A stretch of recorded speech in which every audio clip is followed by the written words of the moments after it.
Chapter 13. But you've never even met him, Parvana exclaimed to Nuria the next day at noon. It was the first chance they had to talk about it, just the two of them. Of course, I've met him. His family and ours were neighbors for many years, but that was when he was a boy. I thought you want to go back to school. I will be going back to school, Nuria said. Didn't you listen to anything Mother was saying last night? I'll be living in Mazar-e-Sharif in the north. The Taliban aren't in that part of Afghanistan. Girls can still go to school there, but both of his parents are educated. I can finish school and they'll even send me to the university in Mazar. All of this was written in a letter that had arrived while Parvana was out of work. The women in the groom's family belonged to the same women's group as Mother. The letter has the letter had passed from one member of the group to another until it finally reached Mother. Parvana had read the letter, but she still had a lot of questions. Do you really want to do this? Nuria nodded. Look at my life here, Parvana. I hate living under the Taliban. I'm tired of looking after the little ones. My school classes happen so seldom, they are of almost no value. There is no future for me here. At least in Mazar, I can go to school, walk the street without having to wear a burqa, and get a job when I've completed school. Maybe in Mazar, I can have some kind of life. Yes, I want to do this. There was a lot of discussion in the following few days about what would happen next. Parvana, out of work, had no voice in this discussion. She was merely informed of the plans where she got home in the evening. We'll go to Mazar for the wedding, Mother announced. We can all stay with your aunt while the wedding is prepared. Then Nuria will go to live with her new family. We will return to Kabul in October. We can leave Kabul, Parvana exclaimed. What about father? What will happen if he gets out of prison and we're not here? We won't know where to look for us. I'll be here, Mrs. Guira said. I can tell your father where you are and look after him until you get back. I'm not sending Nuria off to Mazar all by myself, Mother said, and since you are a child, you will come with us. I'm not going, Parvana insisted. She even stamped her feet. You will do as you are told, Mother said. All this running around while in the streets has made you think you all this running around while in the streets has made you think you're above yourself. I'm not going to Mazar, Parvana repeated, stamped her feet again. Since your feet want to move around so much, you'd better take them out for a walk, Mrs. Guira said. You can fetch some water while you are at it. Parvana grabbed the bucket and got some satisfaction out of slamming the door behind her. Parvana glowered for 3 days. Finally, Mother said, you can take that awful frown off your face. We've decided to leave you here. Not because of your bad behavior. A child of 11 has no business telling his mother what she will and will not do. We are leaving you here because it will be too difficult to explain your appearance.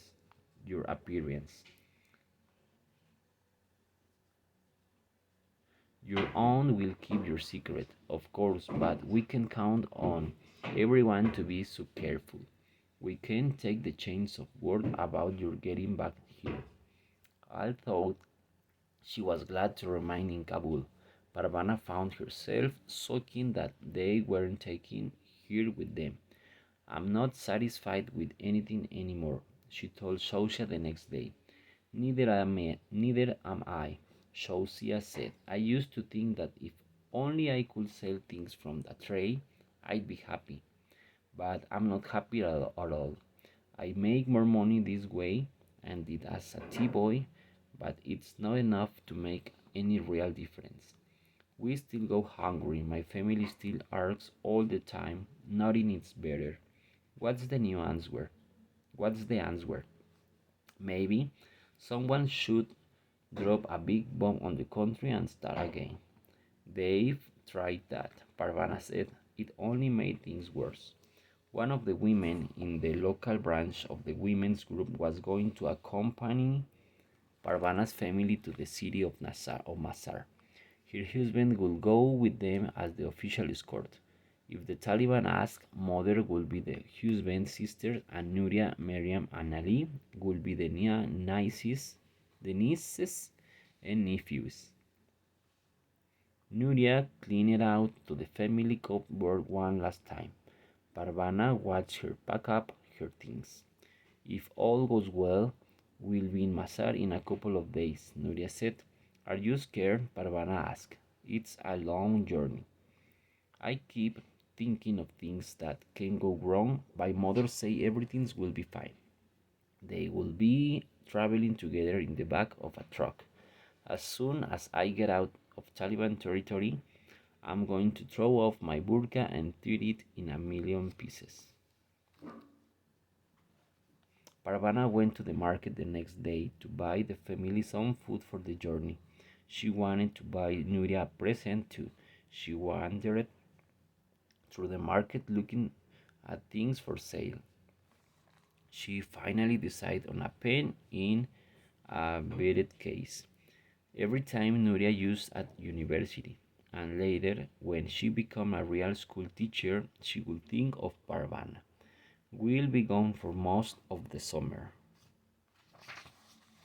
Mother reminded Parvana the night before they left. You'll be fine with Mr. Guira. Do what she tells you, and don't give her any trouble.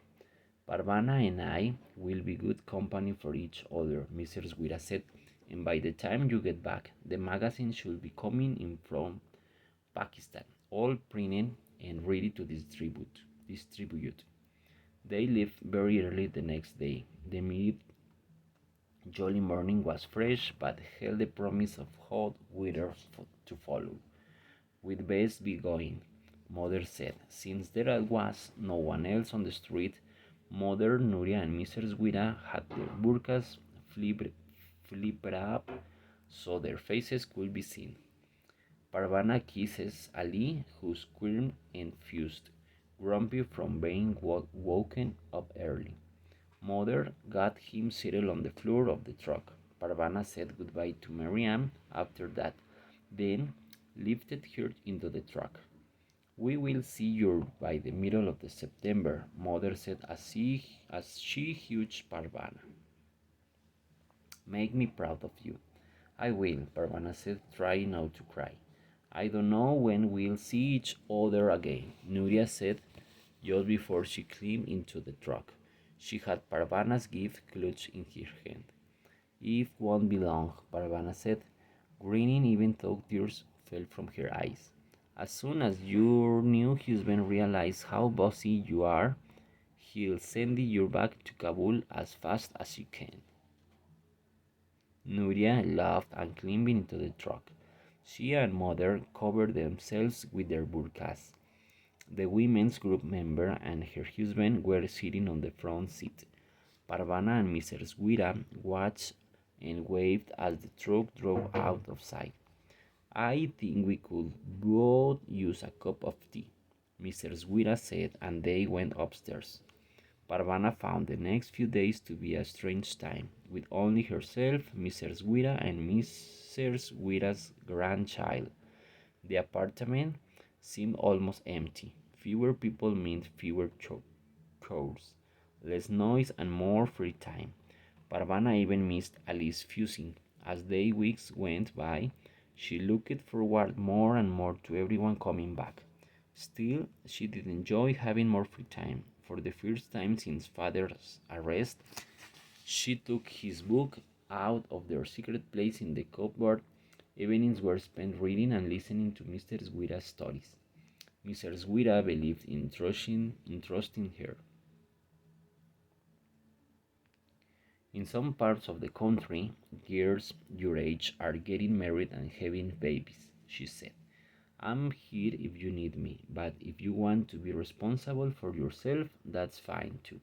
She insisted that Parvana keep some of their wage as pocket money. Sometimes Parvana would treat Shausia to lunch at one of the kebab stands in the market. They find a sheltered place to go to the bathroom and keep working all day. Parvana preferred to come home at the end of the day rather than at noon. It meant that one more day was over and her family would soon be home. Toward the end of August, there was a bad rainstorm. Shausia had already gone home. She had seen the darkening sky and didn't feel like getting wet. Parvana wasn't too clever. She got out. She got caught. She got caught in the rain. She covered her tray with her arms to keep the cigarettes dry and dug into the bomb-out building. She wouldn't wait out for storm there and go home when it was over. The darkness outside made the inside even blacker. It took a while for her eyes to adjust. While she waited for that to happen, she leaned against the doorway, watching the rain turn Kabul's dust into mud. Gusts of wind mixed with driving rain forced Parvana deeper inside the building. Hoping there were no landmines, she found a dry spot and sat down. The pounding of the rain beat a steady rhythm as it hit the ground. Parvana began to nod. In a little while she was asleep. When she woke up, the rain had stopped, although the sky was no lighter. It must be late, Parvana said out loud. It was then that she heard the sound of a woman crying.